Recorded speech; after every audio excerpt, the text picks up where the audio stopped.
Hello everyone, welcome back to this channel. In this video, I will show you the easy and clear steps on how to use 2 accounts Microsoft Outlook on computer. So how to use 2 accounts Microsoft Outlook on computer?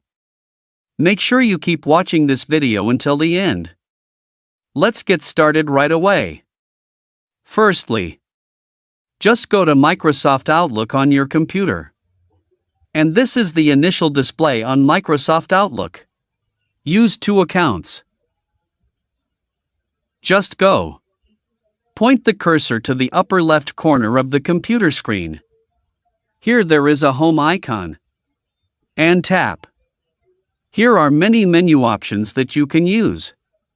And tap Add Account. Now here the account input menu will appear. You can create it and enter it directly.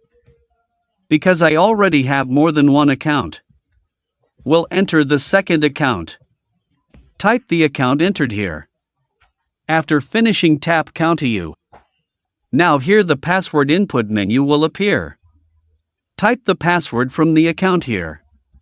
After finishing, tap Sign In. Wait for the account entry process.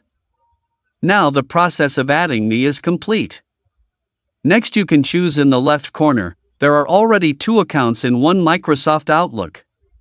So you don't need to use many computers to use more than one account. So that's it, tutorial how to use 2 accounts Microsoft Outlook on computer. Thank you for watching. I hope this video is useful. See you in the next video.